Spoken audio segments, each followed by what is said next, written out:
Assalamualaikum warahmatullahi wabarakatuh. Kami dari kelompok 1 akan mempresentasikan hasil proyek kami yang berjudul Personal Mobile Vault.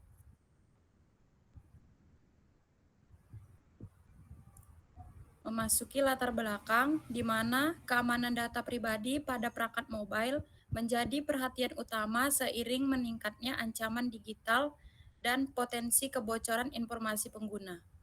Oleh karena itu, diperlukan aplikasi penyimpanan yang tidak hanya aman, tetapi juga mudah digunakan serta mampu memberikan kontrol penuh kepada pengguna terhadap datanya.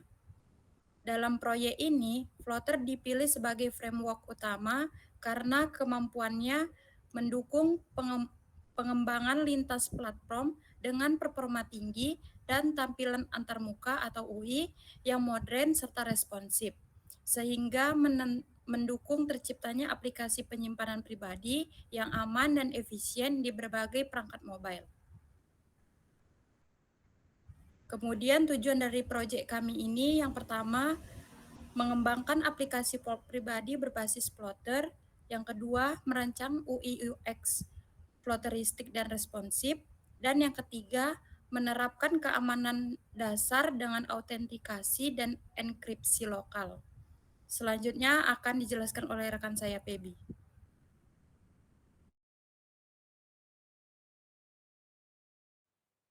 Baik, selanjutnya adalah kajian pustaka. Yang pertama, pemrograman mobile. Perkembangan perangkat mobile menuntut pengembang untuk memperhatikan performa, efisiensi energi, dan pengalaman pengguna.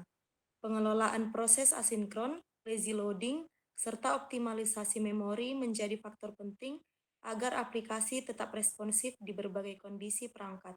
Selain itu, desain UI UX yang adaptif dan modular membantu aplikasi tetap konsisten di berbagai ukuran layar serta meningkatkan kenyamanan pengguna. Selanjutnya adalah Flutter sebagai framework. Flutter memungkinkan pengembangan aplikasi lintas platform dengan satu basis kode yang efisien, memiliki performa mendekati natif, serta fleksibilitas tinggi dalam desain antarmuka. Dengan dukungan engine Skia, pengembang dapat membuat animasi halus dan tampilan futuristik. Namun, perlu perhatian khusus pada state management dan proses I/O agar tidak membebani performa aplikasi di perangkat dengan spesifikasi rendah. Selanjutnya, Zero Trust Architecture. Prinsip ZTA diterapkan dalam konteks mobile untuk memastikan setiap akses pengguna harus diverifikasi dan diotorisasi. Implementasinya mencakup biometric authentication, inskripsi lokal, serta pemeriksaan kondisi perangkat sebelum membuka data sensitif. Pendekatan ini memperkuat keamanan, namun memerlukan keseimbangan antara lapisan proteksi dan kenyamanan pengguna agar aplikasi tetap efisien dan mudah digunakan. Selanjutnya dijelaskan oleh rekan saya, Anang.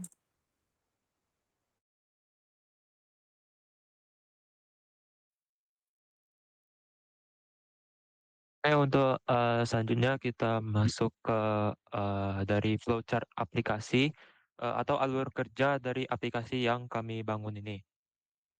Nah, untuk yang pertama itu ya jelas kita dari mulai dulu. Jadi prosesnya diawali, kemudian selanjutnya itu masuk ke bagian registrasi perangkat atau device. Di sini pengguna atau user dia mendaftarkan perangkat yang akan digunakan. Nah, eh, jika hasilnya itu tidak berhasil, akan muncul pesan seperti error atau coba lagi, dan prosesnya itu akan kembali ke halaman registrasi. Nah, jika berhasil, alur kerja ini akan berlanjut ke tahap berikutnya, yaitu login atau autentikasi pengguna. Nah, pengguna ini atau user ini masuk menggunakan akunnya yang sudah dibuat, sudah diregister sebelumnya. Nah, jika hasil dari login ini terjadi error, maka pengguna akan diminta untuk mencoba lagi. Nah, jika hasil berhasil, pengguna akan masuk ke halaman dashboard. Nah, masuk ke dashboard. Nah, ini dia itu sebagai halaman utama setelah kita login tadi. Nah, dari sini user kita sebagai pengguna itu bisa melakukan yang pertama, yaitu menambah folder. Nah, aksi ini itu bisa menjalankan proses buat folder baru, kemudian generate DEK, deck atau key, kemudian enkripsi deck dan menyimpan metadata. Nah, aktivitas ini kemudian dicatat ke dalam audit log di di alur yang selanjutnya. Nah, yang kedua itu ada membuka folder. Nah, aksi ini dia akan membawa pengguna itu ke fungsi upload file atau download file. Nah, kemudian itu ada namanya upload file atau download file. Di sini aktivitas mengunggah atau mengunduh file juga akan dicatat ke dalam audit log. Nah, kemudian setelah itu eh, dia akan masuk ke alur kerja audit log. Nah, di sini sistem akan mencatat semua aktivitas yang penting seperti sebelumnya ya. Ada pembuatan folder dan manajemen file. Kemudian setelah alur kerja dari audit log masuk ke tahap terakhir yaitu logout atau selesai. Nah, di sini alur kerja dari aplikasi yang kami rancang ini akan berakhir saat pengguna itu atau user ini keluar dari sistem dengan logout. Nah, kemudian untuk selanjutnya bagian dari halaman register dan login akan dijelaskan lebih lanjut oleh teman saya Trisapta Warmanzai. Baik, dari flowchart tadi kita bisa mengambil kesimpulan kalau yang pertama itu yang kami kembangkan yaitu adalah sistem registernya. Di mana sistem register ini melakukan device attestation untuk memverifikasi integritas dan keaslian dari perangkat. Proses ini memastikan bahwa aplikasi ini berjalan pada perangkat yang aman dan yang belum dimodifikasi, atau kalau di dalam bahasa Android-nya itu belum di-root, atau dalam bahasa iPhone itu belum di-jailbreak. Implementasinya itu menggunakan penyimpanan transkripsi melalui paket Flutter Secure Storage untuk menyimpan token identitas perangkat secara lokal. Antarmuka dirancang menggunakan komponen scaffold dan column dan juga elevated button agar tetap responsif dan mudah diakses di berbagai ukuran layar. Kalian bisa lihat di samping kiri. Lalu yang kedua itu adalah login vault, di mana setelah perangkat terdaftar, pengguna akan diarahkan ke halaman login sebagai lapisan autentikasi kedua. Sistem mendukung kombinasi login berbasis username dan password dan verifikasi tambahan berupa OTP melalui dari email. Arsitektur login ini mengikuti prinsip Zero Trust. Tidak ada akses yang diberikan tanpa verifikasi ganda. Tampilan terbuka yang ada di kiri ini menggunakan text form field untuk input data dengan validasi otomatis melalui form state. Sementara fungsi login memanggil API autentikasi yang mengembalikan token sesi pengguna. Lalu integrasi keamanan dan UX-nya, Flutter yang kita pakai ini memungkinkan integrasi lancar antara keamanan dan pengalaman pengguna. Paket local out digunakan untuk aplikasi biometrik seperti sidik jari ataupun pengenalan wajah sebagai langkah tambahan bagi pengguna yang ingin login lebih cepat tanpa mengorbankan keamanan. Tampilan halaman didesain futuristik dengan gradient warna yang tipografi kontras agar selaras dengan tema aplikasi secara keseluruhan.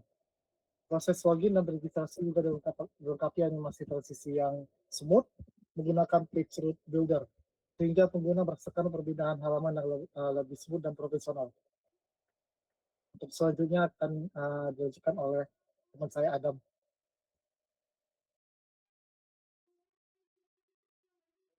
Tentunya seperti kebanyakan aplikasi, kita juga punya halaman utama yang mana ini merupakan fokus pengembangan dari project ini. Nah, jadi di sini sudah dijelaskan pada flowchart pengguna tadi ya, bahwa sesuai dengan namanya Personal Mobile Vault, ini merupakan sebuah brankas pribadi yang dibatasi hanya 5 folder dalam satu perangkat. Yang mana folder-folder ini itu memiliki token-token berbeda dan juga dienkripsi pada tiap foldernya. Bisa dilihat pada gambar ketiga yang mana ada tulisan folder terkunci. Di situ proyek kami ini mendukung untuk tiap foldernya itu dikunci menggunakan biometrik atau sidik jari, dan juga punya, misalnya sidik jari tidak bisa terbaca, punya PIN masing-masing untuk tiap folder. Di dalam folder ini biasanya kami rancang hanya untuk file-file katakan kecil tapi berharga, seperti misalnya pada setiap coding itu biasanya ada .env atau ada JWT token, API, atau bahkan storage internal seperti .yml. Nah, jadi vault ini dirancang untuk menampung file-file seperti itu di dalam satu folder. Nah, jika user bisa masuk ke dalam satu folder, itu tampilannya akan dirancang seperti baris atau bisa juga icon. Nah, jadi misalnya sekalinya user itu akan berhenti pada satu tahap, itu project ini akan langsung otomatis keluar ya, agar melindungi data ini aman. Jadi bisa diatur pada pengaturan yang akan saya jelaskan di slide selanjutnya. Nah, jadi kira-kira karena kami menerapkan konsep ZTA atau Zero Trust Architecture di sini, itu selain tadi ada register device dan juga autentikasi kedua untuk pengguna ya pada setiap mesin Android, yang dimana di sini ZTA selanjutnya itu ada autolock yang saya jelaskan tadi. Di sini autolocknya bisa di custom berapa lama. Walaupun custom ini juga tidak terlalu efektif ya. Harusnya kedepannya kami akan buat 5 menit saja, karena seperti Zero Trust Architecture itu tidak percaya pada siapapun. Jadi di sini autolocknya harusnya akan kami buat 5 menit saja ke depannya. Lalu di sini ada juga biometric authentication, dan yang terakhir itu ada fitur rotate tokens, yang mana setiap kali user login itu akan bisa memperbarui token baru. Jadi misalnya kami sebagai pengembang itu juga tidak akan bisa melihat token-token yang sudah digunakan oleh user, karena arsitektur Zero Trust ini hanya percaya pada mesin, bukan pada manusia. Jadi walaupun ada, katakanlah kami sebagai pengembang bisa melihat audit log di backend, itu tetap akan masuk ke dalam enkripsi. Nah, yang terakhir itu ada remote wipe ya. Jadi sekiranya kalau misalnya katakanlah aplikasi ini berhasil di breach atau ditembus, di penetration, user bisa langsung menekan satu tombol ini untuk menghapus semua file atau folder. Jika katakanlah mobile ini berhasil ditembus ya. Nah, untuk tombol yang terakhir itu tentu saja ada logout. Walaupun kedepannya pengembangan logout ini akan dikembangkan secara otomatis juga. Jadi tadi kalau misalnya halamannya file atau folder itu keluar ke halaman utama dari autolock ya, autolock timer itu. Nah, kalau misalnya user terlalu lama membuka halaman utama gitu tanpa ada interaksi, itu juga bisa dikeluarkan dari aplikasi secara otomatis.